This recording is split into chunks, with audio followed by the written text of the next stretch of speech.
Buenas tardes, vamos a dar comienzo al acto, como siempre con un poquito de retraso, pero bueno, aquí estamos para hablar un poquito de las marchas de la dignidad que, como sabéis, se inició el año pasado con una concentración aquí en Madrid de todo el Estado español.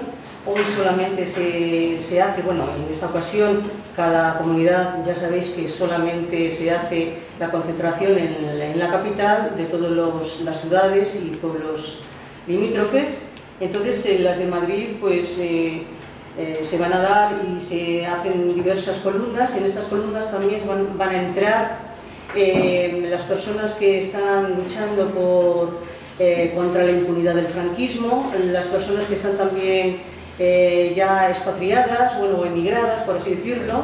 O sea que va a haber, aparte de las columnas de educación y de las marchas de la dignidad, se van a sumar otras columnas en este sentido. Y se sale nuevamente porque efectivamente no hemos terminado de conseguir todas las reivindicaciones que se planteaban el año pasado, como es el pan, el techo, o sea, el trabajo, que son factores fundamentales como los servicios públicos, sanidad, educación. Todos nos lo van robando poco a poco. Sabemos que se está haciendo una política que solamente beneficia a la oligarquía financiera. Es el poder económico el que está poniendo todos los puntos en la política, y en este gobierno, igual que otros muchos gobiernos de Europa, pues son simplemente gerentes de ese poder económico. Por lo tanto, hay una necesidad, y sí que se hace un llamado a que el día 29, que es cuando confluye esa gran manifestación, el sábado, se dé toda la cobertura mediática posible que tenemos entre nosotros. No nos la darán los medios de comunicación tradicionales, pero, en fin, nosotros tenemos que hacerlo, ¿no? Entonces, aquí tenemos con nosotros a Desiré Ponce, que es una persona que está muy metida en la plataforma de afectados por las hipotecas, que, como ya sabéis, es un tema muy, muy trágico, en el cual hay pues, muertes continuamente, es decir, las muertes del sistema, y que nos va a hablar un poquito de toda esa problemática. Tenemos a Leandro Pulido. Muchísimas gracias a los dos, que él es un trabajador de Coca-Cola, de estos luchadores persistentes que han logrado echar un ERE que, a pesar de tener beneficios, querían hacer a los trabajadores. Por lo tanto, nos va a hablar un poquito, él de la situación, porque al parecer tiene un poquito de prisa, y luego después quedamos. Cuando se termine, yo os hablaré un poquito, haré algunas consideraciones sobre la problemática de la deuda en los efectos sobre la salud de la población, y luego ya entramos en un debate, en lo que queráis conveniente vosotros. Decir, buenas tardes ante todo, Leandro Pulido, soy delegado sindical por comisiones obreras de Calvega, de toda Calvega, que engloba Castilla-La Mancha, Castilla-La Mancha, Castilla-León y Madrid, y la Comunidad de Madrid.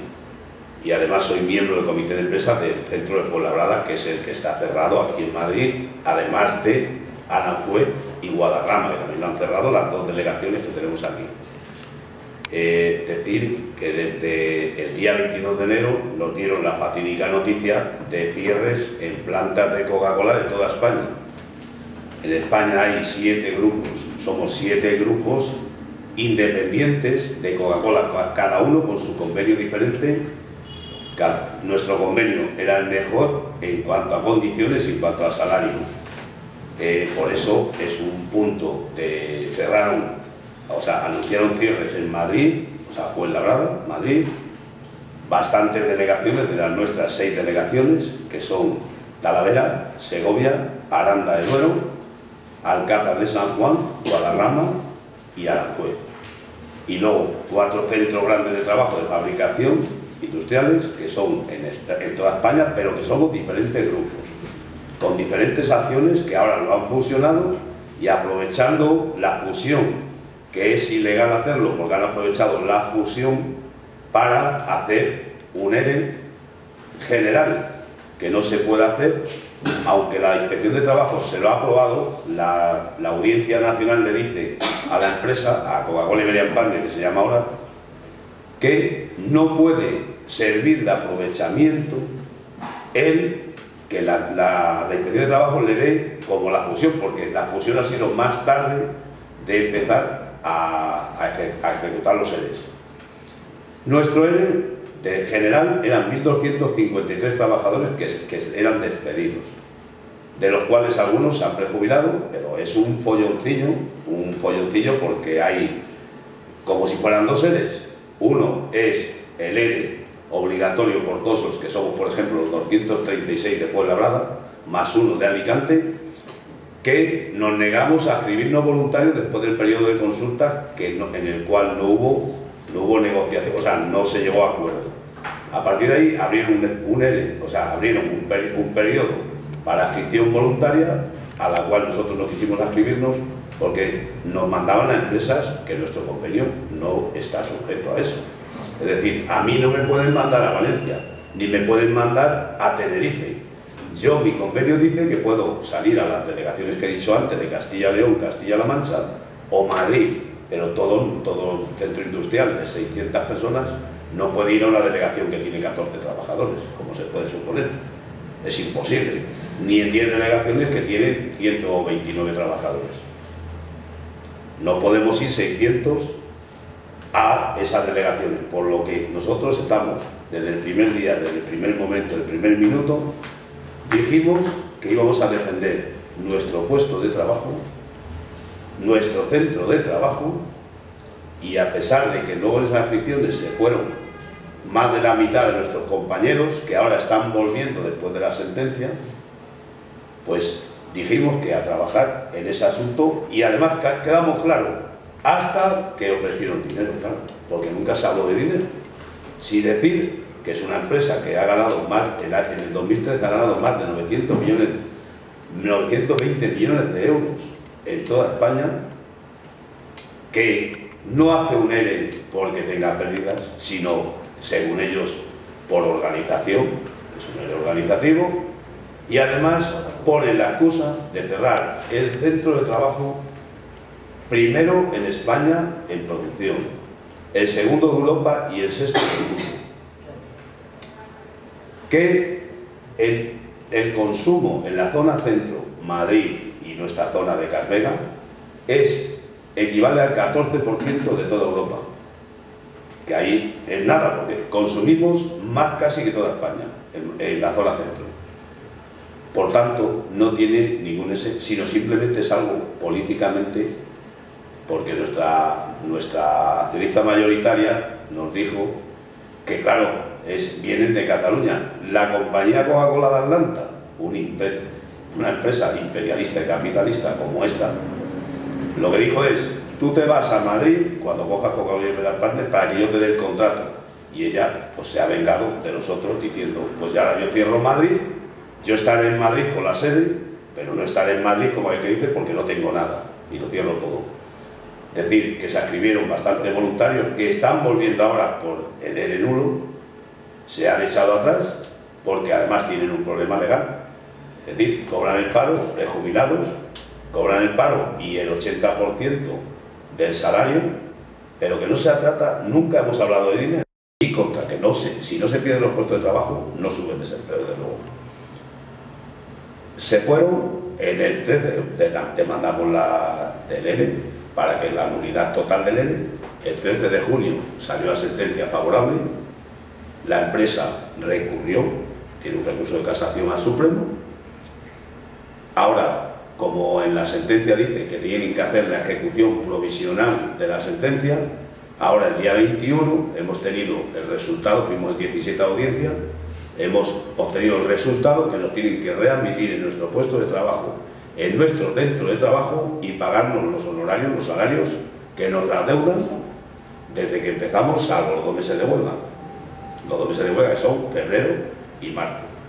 Es decir, llevamos ya 10 meses, más de 300 días aproximadamente de huelga, que no nos importa, que es cansado, que es pesado, pero sí decir que hemos construido un campamento, la Puerta de Fuenlabrada, que lo llamamos el Campamento La Dignidad, que Coca-Cola en lucha, que vamos a seguir todo el tiempo que haga falta, que las fuerzas no nos faltan, porque además la ciudadanía, todos en general, colectivos, marchas, etcétera, sindicatos, comisiones obreras, sobre todo, Izquierda Unida, hay que decir, el PSC, las fuerzas de izquierda han estado desde el minuto 1 con nosotros.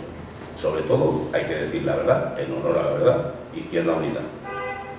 Por lo que sea, Izquierda Unida se ha volcado en fiestas, en eventos, hemos hecho 2 marchas a Madrid de 20 kilómetros, hemos hecho marchas por Fuenlabrada, hemos ido a Lisboa cuando la final de la Copa, la Champions, estuvimos todo el día allí vendiendo el conflicto y haciendo lo que hay que hacer, luchar.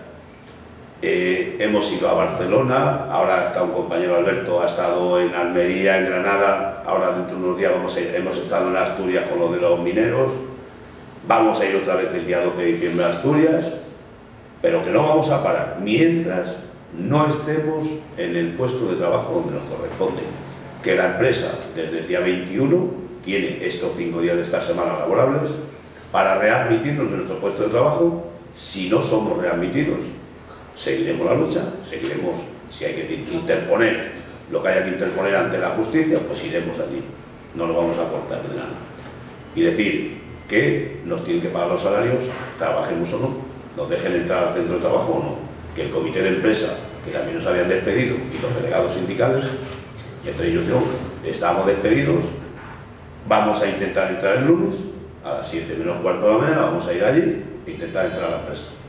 Que no nos dejan, pues ya sabemos dónde tenemos que ir. Un notario, un juzgado, lo que sea pertinente. Y seguir, que ahora todos los que se han ido ya están volviendo. De 237 que éramos, se han acogido 351 ya. Es decir, que la empresa de 821 que acoge la sentencia, jurídicamente, al final, antes de que salga el recurso, seguramente seamos 400 y pico, 500. Porque hoy a la manifestación han venido algunos que jamás habían aparecido por aquí, que están reclamando porque, claro, el paro, el desempleo los está llamando diciendo que no les corresponde, porque hay bajas incentivadas, que en el papelito aquel que pone, el documento que le dan al trabajador, le dice, tiene fulanito de tal, tiene la voluntad de acogerse a una baja indemnizada. Fijémonos lo que dice, un trabajador legalmente no se puede despedir, ni se puede prejubilar, él, por su cuenta, por su voluntad.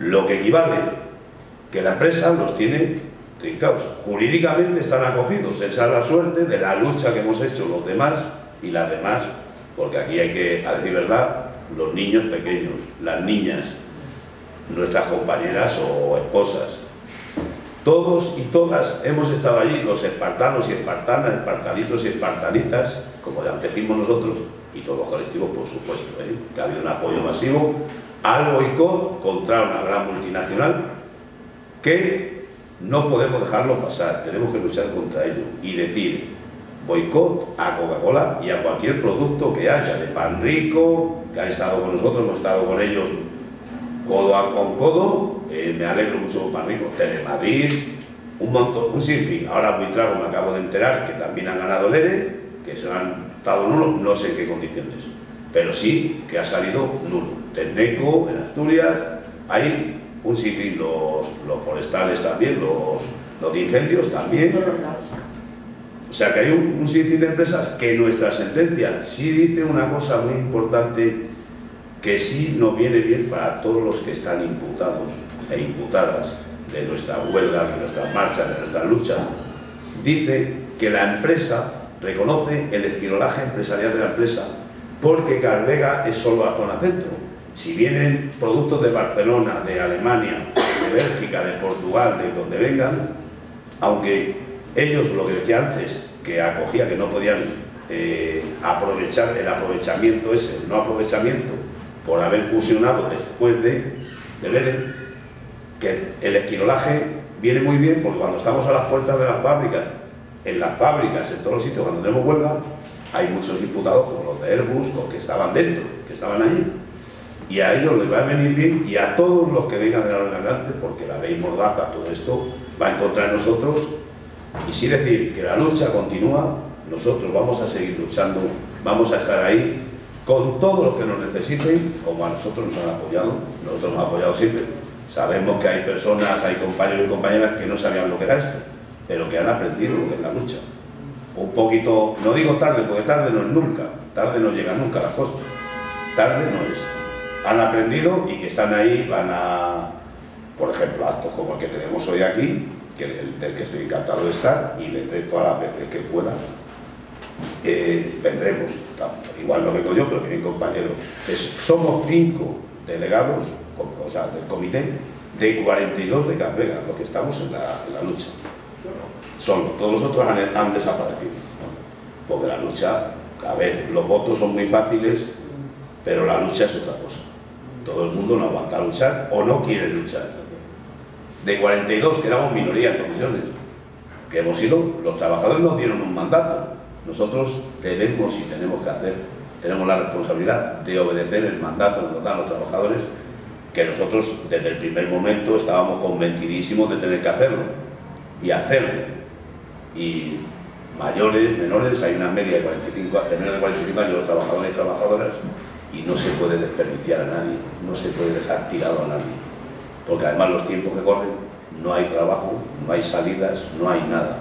Es decir, vamos a lo que decíamos, a estar sin techo, en precario, si es que tenemos algo, en precario, y no podemos dudar en seguir la lucha, mantenerla y vencer entre todos y todas a este monstruo, que son monstruos porque tienen mucho dinero y se han gastado más de 50 millones de euros en prensa y en televisiones, más de 50 millones de euros, con lo que seguramente a todos los que nos han echado nos pagarían más de 10 años o 15, entre 10 y 15 años.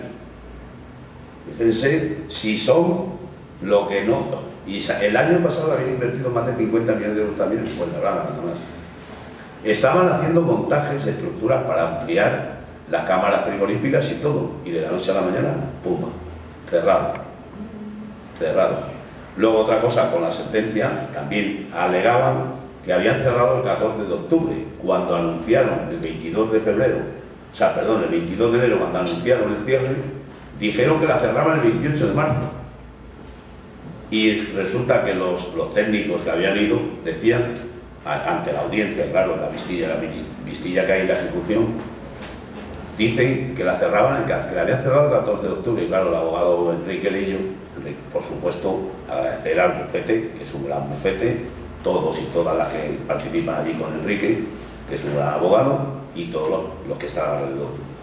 Decir que ha sido la lucha difícil, que Enrique dijo, bueno, pues dice así, bueno, pues vamos a ver, dice, bueno, no voy a decir más, como diciendo si está, lo ha dicho él, que en vez de cerrar el 28 de marzo, cerraban el 14 de octubre. Y el ERE dura hasta el 31 de diciembre de este año. Es decir, todos los que hayan escrito voluntarios, se escribieron más de lo que necesitaban, 1800. Se escribieron voluntarios, lo han rebajado el sueldo, la categoría, los han mandado traslado geográfico por toda España. No, si es que si yo me escribo voluntario o algo, ya sé lo que me toca. No miro las condiciones, ni pongo condiciones, pues no sé, no lo entiendo. Pero bueno, nosotros tampoco lo entendemos. Pero sí está claro la lucha que vamos a continuar, que vamos a seguir. Y sí digo que hay que apoyar las marchas. La marcha de la dignidad en la parte sur sale del campamento de Coca-Cola en lucha, del campamento de la dignidad, de Fuenlabrada, la calle Sauce número 20, y todas las otras marchas, pues cada uno en su zona, pues salen de Getafe también, de todos los sitios. ¿Hay cuántas columnas había? ¿6 u 8? 9. Con estas que hemos comentado, que se adhieren inmigrantes y... Pues 9 columnas, y decir que hay que estar en todos los actos, pero que ahí no acaba la lucha. La lucha la continuamos. Ese es un día importante, muy importante para todos y todas, pero la lucha no acaba ahí. La lucha hay que continuarla día a día, porque lo que nos están haciendo, la que tenemos encima, no es para pararse. No se puede estar parado, hay que patear las calles. Aquí somos todos más o menos curaditos. Yo también soy curadito, ya tengo 60 años, o sea que también soy curadito. Pero creo que merece la pena patear, porque además de que nos viene bien pasear y andar, creo que lo necesitamos, y además tenemos que dar ejemplo. Yo me pongo el primero ejemplo a los que vienen detrás, porque el futuro no lo tenemos ni nosotros, ni el presente ni el futuro lo tenemos claro, porque vamos a peor, por desgracia, y yo nunca soy pesimista. procuro ser optimista. Cuando me dicen, es que ha mejorado, digo, ojalá que mejore.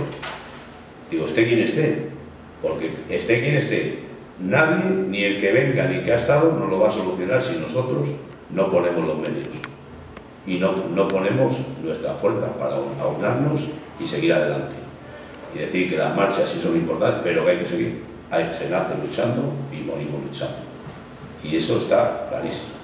Y por supuesto, decir que las marchas salen ahí, que son importantes. Pero, y recalco, porque soy un poquillo pesado, pero quiero ser pesado, porque como lo estoy viendo en mis propias carnes y las carnes de compañeros y compañeras, no quiero que a mi nieto le pase, a mi nieto, a los hijos de todos o a los nietos, que les pase lo mismo a nosotros. Quiero que por lo menos, aunque sea luchando, pero que no ocurra. Gracias por todo.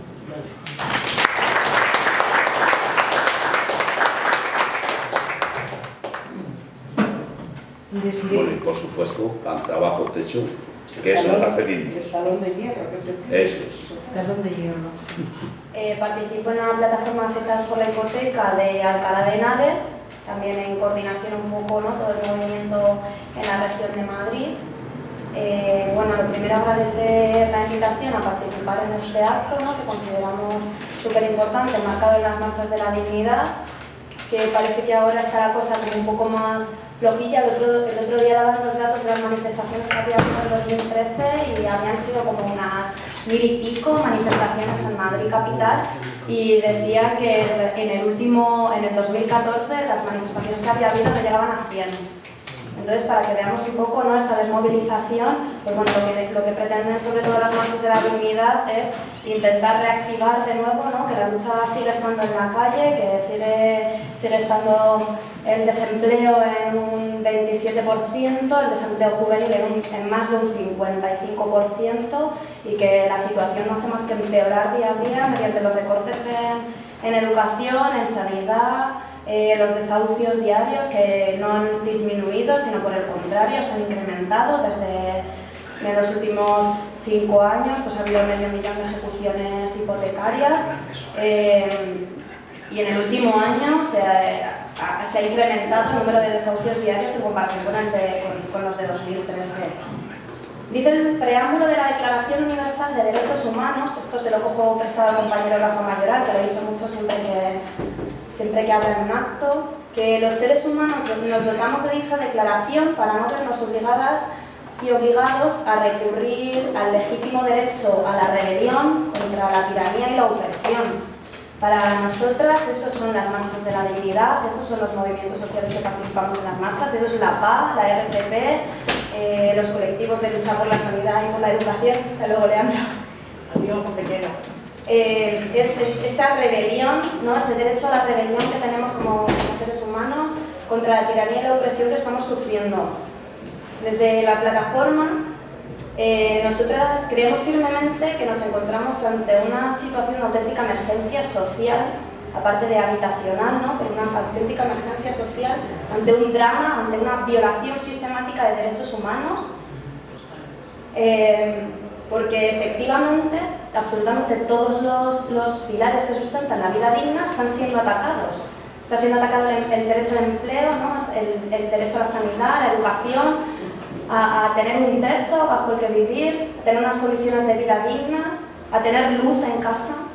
Todo eso se está viendo violado, y además lo están intentando legitimar mediante una serie de leyes totalmente represivas y antipobres, ¿no? Tenemos la prueba en lo último que han hecho de las marquesinas, de los asientos de las marquesinas. Lo habéis oído, ¿verdad? Son auténticas leyes antipobres, que haya pobres pero que no se los vea, ¿no? Entonces, bueno,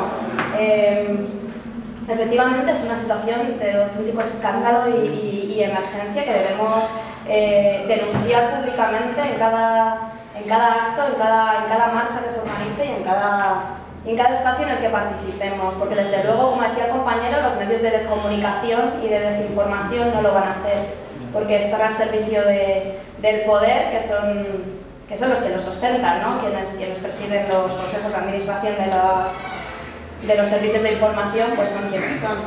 No es nada nuevo que no sepamos. Creemos, y bueno, supongo que todas estaréis de acuerdo conmigo, que el sistema es estructuralmente corrupto y que la puerta giratoria entre ministerios y consejos de administración de empresas no ha dejado de funcionar, ni va a dejar de funcionar, y además lo van a legitimar mediante leyes, ¿no? Y esto lo consiguen que este sistema siga funcionando, aumentando la desigualdad, aplicando unos recortes salvajes que afectan a la clase trabajadora y en especial a los sectores más vulnerables.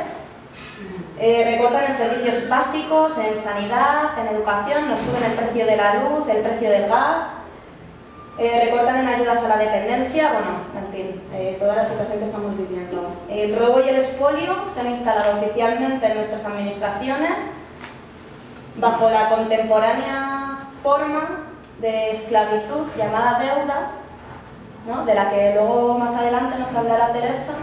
El pago de la deuda se antepone a cualquier otro servicio o a cualquier otra cosa. Mediante la modificación del artículo 235 de la Constitución que hicieron el bipartidismo servil a botín, antepusieron el pago a los bancos, a las entidades bancarias, antes que el rescate a las familias, antes que ayudar a sus semejantes, ¿no? Entonces, bueno, pues ya nos deja ver un poco de qué va la cosa. Lo que pretende este sistema, sobre todo, y desde la PA lo vemos muchísimo, es que seamos una sociedad deprimida y culpabilizada que no se moviliza. Y aparte de deprimida y culpabilizada, nos quieren con miedo, de ahí sus leyes mordazas, sus leyes, ¿no?, sus detenciones ilegales, sus seguimientos y toda esta historia que hace la policía, que a eso se dedica, no tienen otra cosa mejor que hacer. Eso el poder lo sabe que si nosotras y nosotros estamos deprimidos, nos sentimos culpables, tenemos miedo, no vamos a movilizarnos.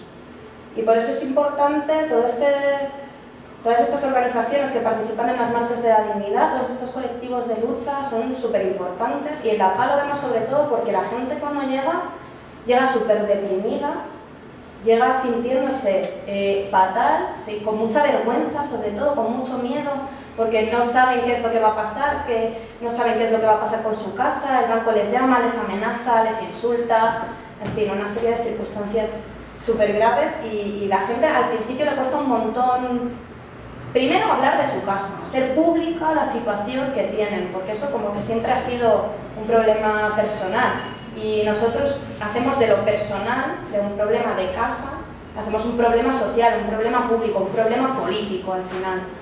Pero luego, cuando ven que hay más gente en su situación, cuando ven que hay gente dispuestos a apoyarle, que está ahí, pues bueno, intentando con los conocimientos un poco que vamos adquiriendo todos mediante la práctica, y que estamos unidos, y ¿no?, se hace piña. O sea, hay gente que le gusta calificarlo como de pequeñas familias. Cada asamblea de la paz son pequeñas familias en las que a uno le pasa algo y enseguida están el resto para apoyarles, y eso es súper importante. A eso el poder le tiene miedo, a que nos autoorganicemos, a que luchemos, a que peleemos los unos por los otros, a que seamos solidarios, porque a eso no nos enseñan en el cole nos enseñan a competir, ¿no? En la sociedad siempre tenemos que estar compitiendo, pero en colectivos como la plataforma Afectados por la Hipoteca demostramos que somos seres humanos y que somos solidarias y solidarios, y que entre todos unidos podemos conseguir un montón de cosas.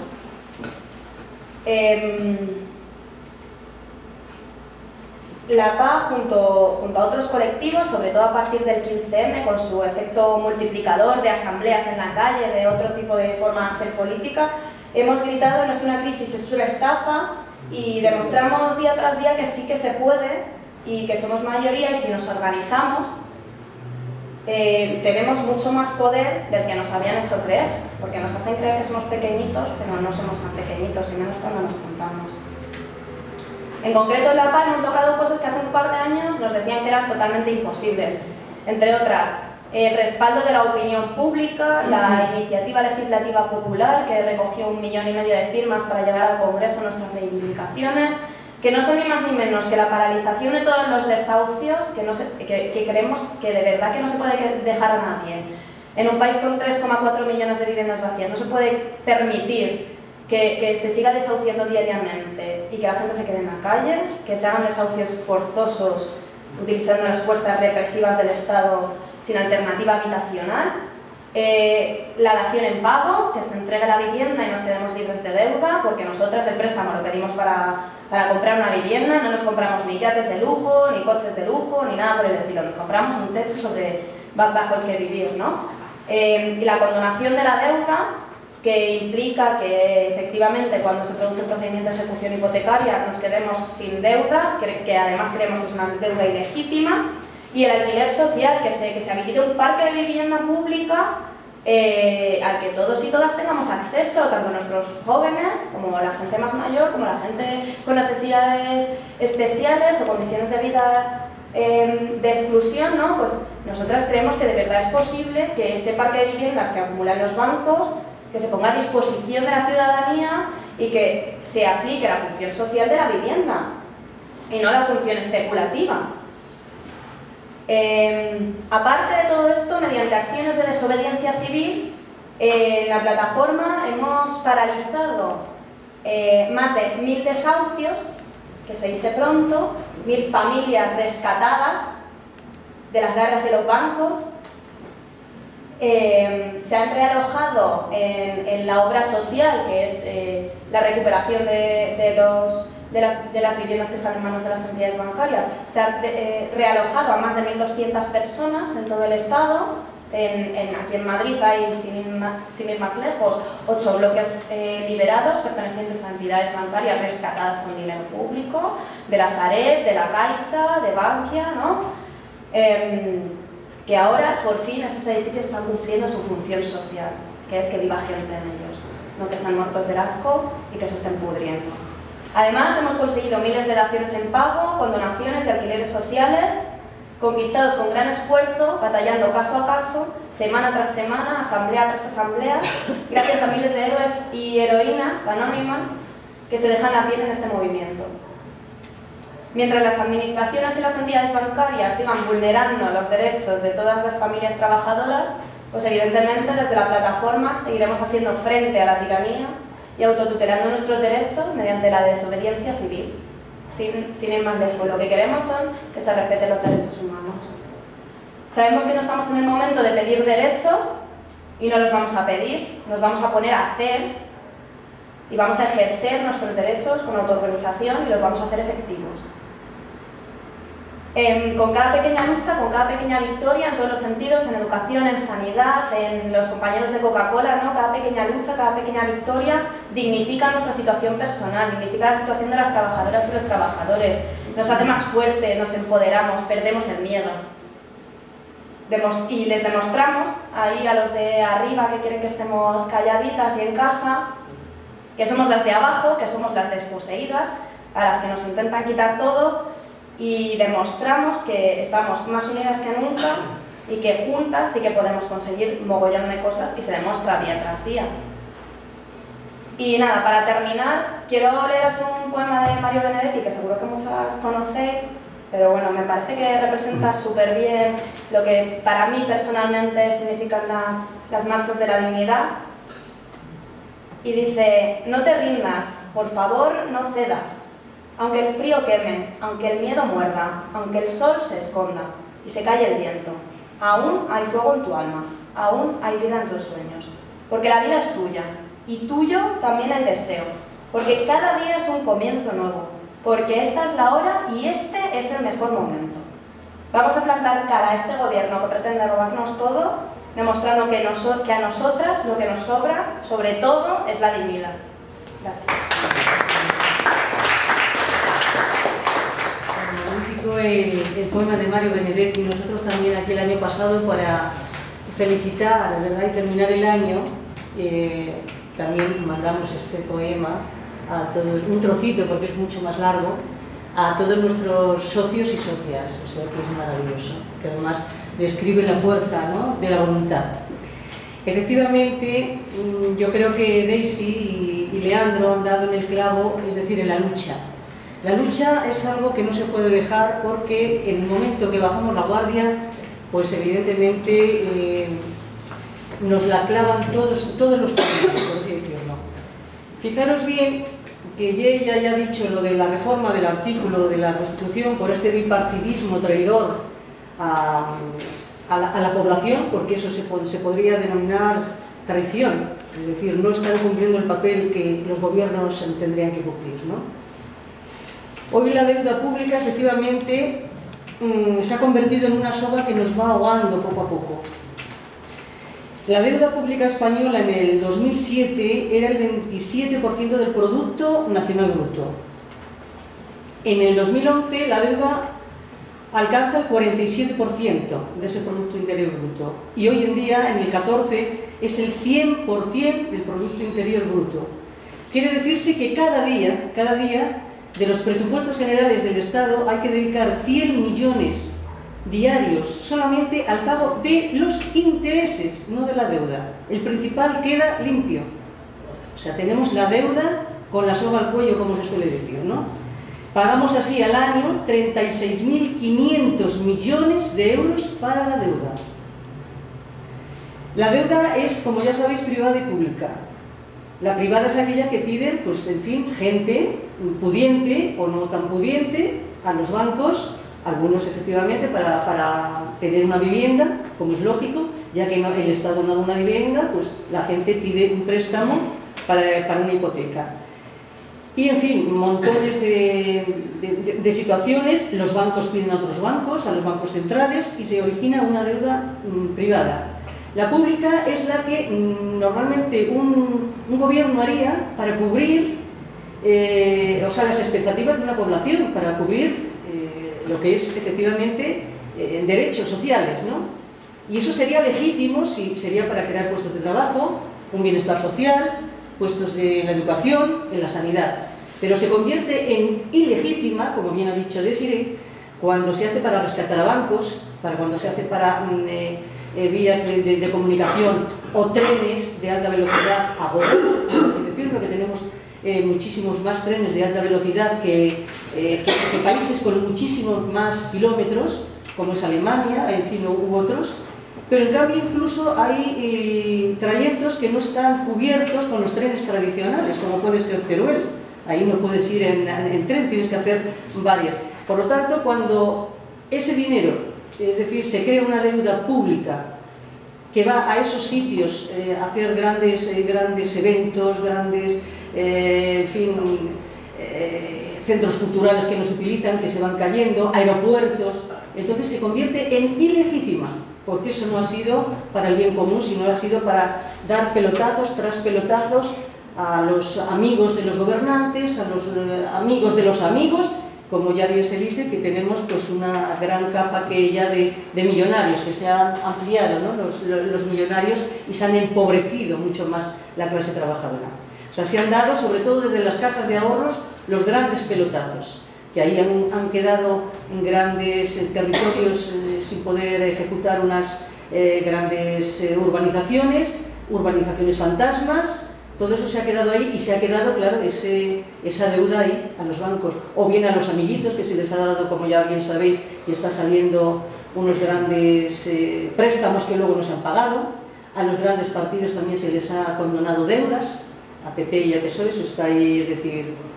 Entonces, tenemos que decir que con ese pacto que se hicieron por el pago de la deuda solamente ha servido para que nos vayamos empobreciendo, la gran mayoría de la población, y para que se dé una situación que es insostenible. Ya algunos dicen que es impagable. La deuda que tenemos es impagable, en el sentido de que no solamente, es decir, hay países que todavía están resistiendo, efectivamente, porque son punteros, como puede ser Alemania, pero en realidad todo lo que es la periferia europea estamos ya sumidas en una gran tragedia, como ya sabéis, Grecia, Portugal, España, y Irlanda, y en menor medida Italia, ¿no? Recordemos también que aquí ha habido varias circunstancias que también tenemos que utilizar todos los resortes defensivos mentales que sean posibles, porque muchas veces con el lenguaje se nos va convenciendo a la población de que hay cosas que no son tan malas. Por ejemplo, Margaret Thatcher en los años 90 decía que teníamos un capitalismo popular. Entonces, ¿qué ocurre? Que la gente que se pensó, también hay un poema muy interesante que se llama Poema en la clase media, que ya te lo pasaré, porque nos creíamos que era clase media ya algo que no era clase media, sino era una clase trabajadora que había logrado salir un poquito del agujero, y entonces es un poema muy bueno que ya lo pasaremos, o lo pondremos ahí o sea, en el tablón de la entrada, ¿no?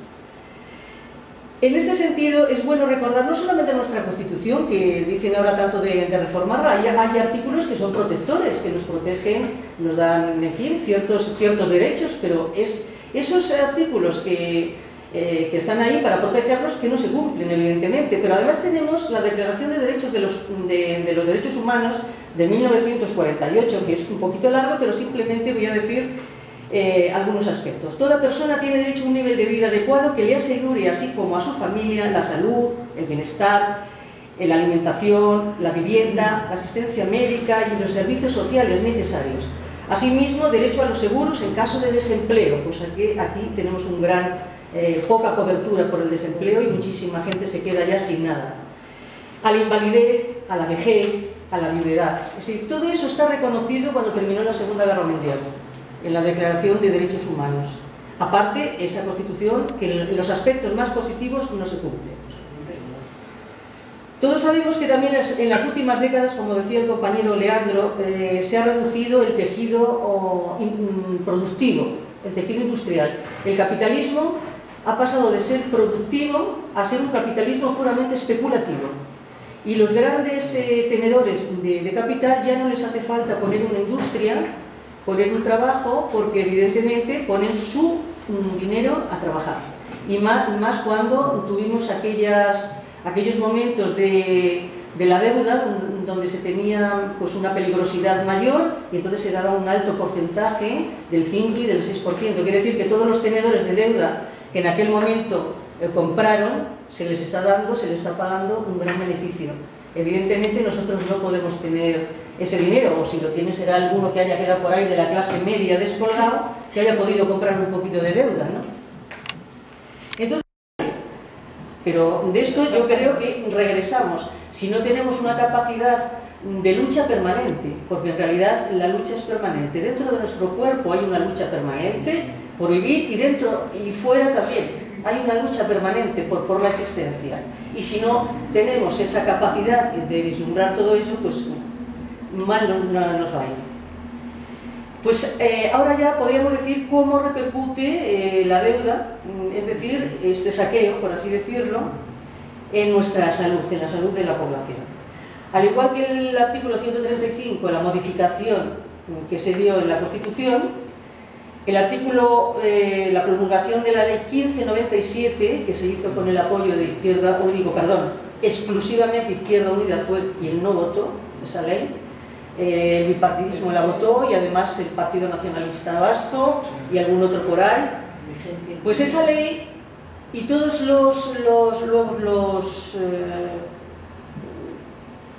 las normas, por así decir, que fueron acompañando a esa ley, permitió que se fueran produciendo privatizaciones parciales.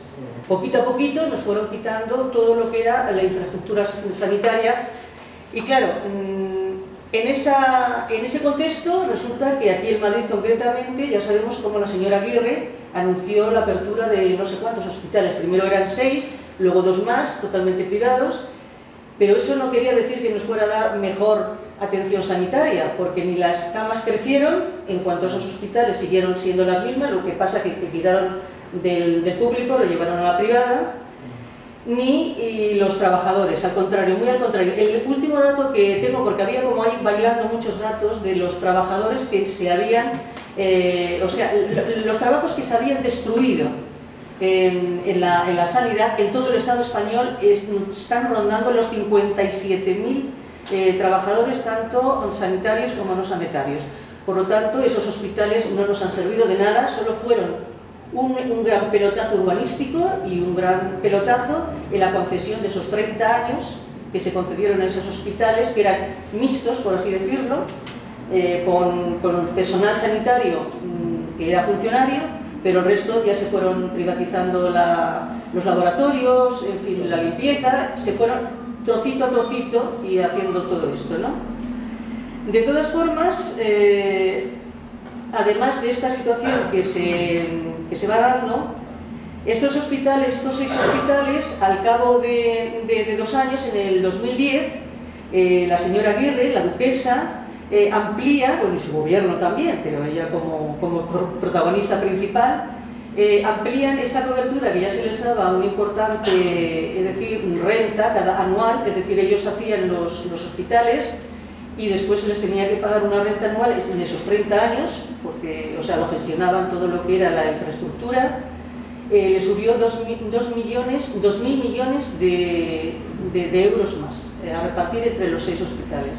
Por lo tanto, que yo creo que ya el año pasado se dejó de pagar lo que había costado la construcción de los hospitales, que seguramente que si los hubiera hecho el Estado hubieran salido mucho más baratos. Pero en fin, ahí se dio un gran pelotazo urbanístico y además luego de cesión, ¿no?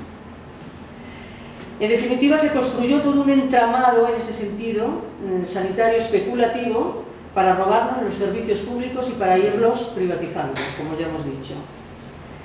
Y luego, para más agravar esta situación, el Pacto de Estabilidad que se dio en el año 2012, donde se dejaba a gran parte de la población emigrante fuera de la cobertura sanitaria, no solamente ponía en riesgo la vida de esas personas que son seres humanos, igual que todos, es decir, venga de donde vengan, es decir, ningún ser es ilegal, ningún ser humano es ilegal. Pone también en riesgo porque al no tener cobertura primaria, pues pueden coger sí se les daba una asistencia de urgencia o en los partos, pero en realidad la tuberculosis ha ido creciendo también en ese sentido, o sea, algo que ya se tenía como asumido que ya se había erradicado. Y claro, si efectivamente personas que están sin cobertura sanitaria, a no ser que ya estén en las últimas a ir a una urgencia, esas personas pueden infestar, además de ser ellos, o sea, están enfermos, son portadores también de esa infección. Por lo tanto, o sea, es un agravante más a la situación que tenemos, ¿no? No solamente eso, sino que sabéis que como el repago de los medicamentos ha permitido que muchas personas con ingresos bajos y muchas viudas y muchos jubilados pues tengan que decidir si pueden comprar las medicinas, porque muchas se las han quitado también de la cobertura sanitaria, no solamente el repago, muchas se saben ya y hay que pagarlas totalmente. Sé que hay que ya decidir el qué hago esta semana, cómo me pago los medicamentos, es decir, que cómo va todo esto deprimiendo, como bien decía Desiree, hay un aumento significativo de las depresiones que efectivamente llevan a un suicidio permanente, no solamente de las gentes que les quitan, o sea, la vivienda, sino de las gentes que ya no tienen salida, que no tienen esa capacidad de saber cómo van a establecer su futuro, si son jóvenes, medios, en fin, si no son tan jóvenes. Tenemos a nuestra juventud que se está marchando, una juventud eminentemente preparada, cada vez mejor preparada, que ya hay cerca de 500.000 de jóvenes en el extranjero. Por lo tanto, cómo influye esos recortes en nuestra salud es muy grave, porque además de que se están, en fin, recrudeciendo esas enfermedades que ya decíamos, como la tuberculosis, las depresiones y demás, pues en fin, ya no se da una calidad de vida adecuada, puesto que la situación ya va empeorando y tú ya no puedes tener una alimentación nutritiva. Los niños, cómo se van dejando desnutridos a los niños. Aquí el otro día se estaba presentando un libro magnífico de las brigadas españolas en Cuba, de gente que va a hacer brigadas en Cuba, y como allí no hay desnutrición, no hay nadie, es decir, se respetan los derechos humanos, a pesar de que dicen que hay una dictadura, y en países que se determinan y se dice que hay una democracia porque se puede echar un papelito cada 4 años, resulta que no hay democracia, hay lo que se llama plutocracia. Es decir, la plutocracia es, Pluto es el dios griego de la riqueza, y cracia es el gobierno. Si definimos estas dos palabras, es una palabra compuesta, tendríamos los ricos gobernando. ¿Y para quién gobiernan? Para los ricos. Por lo tanto, tenemos una plutocracia, y yo creo que es una palabra que tenemos que empezar, yo ya hace tiempo que la voy utilizando, pero tenemos que utilizarla que con mayor profusión. Es decir, no tenemos democracia porque cada 4 añitos vayamos. Si no tenemos derechos humanos, que son los que nos tienen que garantizar en una Constitución, no tenemos democracia. Si hay hambre, si hay desnutrición, si hay enfermos que son tirados a la puerta de los hospitales porque no se les puede atender, O sea, no hay democracia, eso es otra cosa. Entonces yo solo quiero terminar diciendo que fijaros bien que, bueno, otro dato muy importante. En España fallecen 11 personas de hepatitis C cuando hay un fármaco que se puede dar. Tenemos una población, según los datos que están ahí, o sea, 300.000 personas con hepatitis C. Por lo tanto, observamos cómo los recortes inciden en la salud y en la mortalidad de la población. Así que es prioritario no solamente seguir luchando contra este sistema bárbaro, que es bárbaro, nada de civilizado, y que tenemos que seguir luchando, como bien ha dicho el compañero, como bien ha dicho Daisy. Y la lucha tiene que ser constante. Y fijaros bien que Warren Buffett, que es un señor riquísimo, que es un hombre de los más ricos, dijo no hace mucho, hay una frase espectacular que dice: por supuesto que existe una lucha de clases y mi clase la va ganando. Así que invertir esta situación es cosa de todos, de todas y de cualquier población, sea de fuera de España o de dentro de España. Así que si no nos unimos en esta lucha, ellos seguirán ganando. Pues muchas gracias y nada más.